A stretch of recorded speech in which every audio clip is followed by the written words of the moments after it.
It started on a quiet fall morning in Columbus, Ohio, when Daniel Harper, a 38-year-old construction project manager, kissed his 6-year-old son Ethan goodbye before school.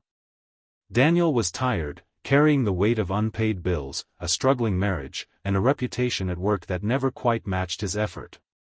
But he believed in one thing: no matter how hard life got, he would never let his son see him quit.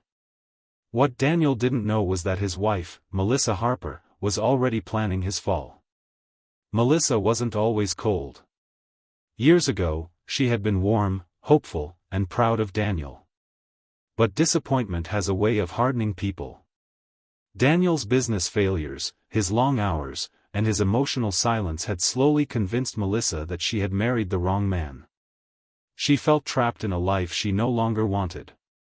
And instead of leaving honestly, she chose revenge disguised as justice. Melissa confided in Daniel's closest friend, Ryan Cole, a smooth-talking real estate agent who had always envied Daniel's family life. Ryan listened, nodded, and quietly fed Melissa's anger. Together, they built a story: emails taken out of context, financial records twisted to look like fraud, and a false accusation that Daniel had misused company funds. The final push came from Melissa's own sister, Claire Miller. Claire had always lived in Melissa's shadow, always feeling second best. When Melissa asked her to just confirm a few things, if anyone asked questions, Claire agreed. For the first time, she felt powerful. Within weeks, Daniel's world collapsed. He was arrested at his job site, handcuffed in front of coworkers. The news spread fast. A father accused of fraud. A husband accused of betrayal. Ethan watched from the school window as police cars took his dad away, not understanding why grown-ups suddenly looked at him with pity. Daniel sat alone in a county jail cell, replaying every mistake he had ever made, wondering how his life had unraveled so completely. That night, he cried, not for himself, but for his son. The case landed in the courtroom of Judge Eleanor Whitman, a respected but stern federal judge known for her fairness. At first glance, the evidence against Daniel looked overwhelming. Even Daniel began to doubt himself. Maybe he really was a failure. Maybe this was the end. But one person didn't believe the story. Linda Reyes, a court-appointed therapist assigned to evaluate Daniel's mental state, noticed something unusual. Daniel never defended himself aggressively. He never blamed his wife. He spoke only about his son, about wanting Ethan to know his father wasn't a criminal. Linda had spent 20 years listening to lies, and Daniel's pain didn't sound rehearsed, it sounded real. Linda encouraged Daniel to write letters to Ethan as part of therapy. Those letters, filled with honesty and quiet hope, would later change everything. Meanwhile, guilt began to eat away at Claire. She saw Ethan sitting alone at family gatherings, asking why his dad couldn't come home. One night, Claire broke down. She realized that destroying Daniel hadn't healed her sister, it had only destroyed a child. Claire went to Ryan, demanding the truth. Ryan laughed and told her it was too late to stop now. That laugh was the moment Claire chose courage over fear. She contacted Linda Reyes. What followed was a chain reaction no one expected.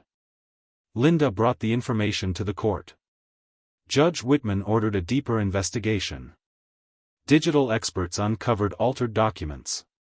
Phone records revealed secret coordination between Melissa and Ryan. The story began to crack. In the courtroom, Melissa watched as her carefully built plan unraveled.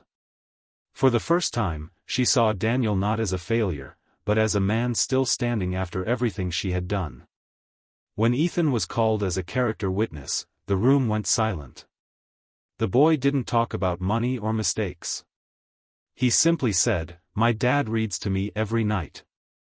Even from jail. He tells me not to hate anyone." That was the moment the judge lowered her glasses and made her decision. Daniel was cleared of all charges. But the story didn't end there. Melissa was held accountable. Ryan faced criminal charges. Claire began therapy, trying to rebuild what she had broken. And Daniel, free but deeply scarred, had a choice: walk away in bitterness or rebuild with grace. He chose grace. With Linda's guidance, Daniel entered counseling, not to fix others, but to heal himself. He started a small nonprofit helping fathers rebuild their lives after false accusations and emotional trauma. Judge Whitman later attended one of the events, quietly sitting in the back row. She said nothing, but her presence spoke volumes. The final scene came 1 year later. Daniel stood on a small stage at Ethan's school, invited to speak about resilience. He looked out at parents, teachers, and children, then down at his son smiling in the front row. "I was pushed to the ground by people I trusted," Daniel said. "But I learned something important: your fate isn't decided by who betrays you. It's decided by who you choose to become after." Ethan ran onto the stage and hugged his father. The audience stood in silence, many wiping away tears. And that is why this story matters.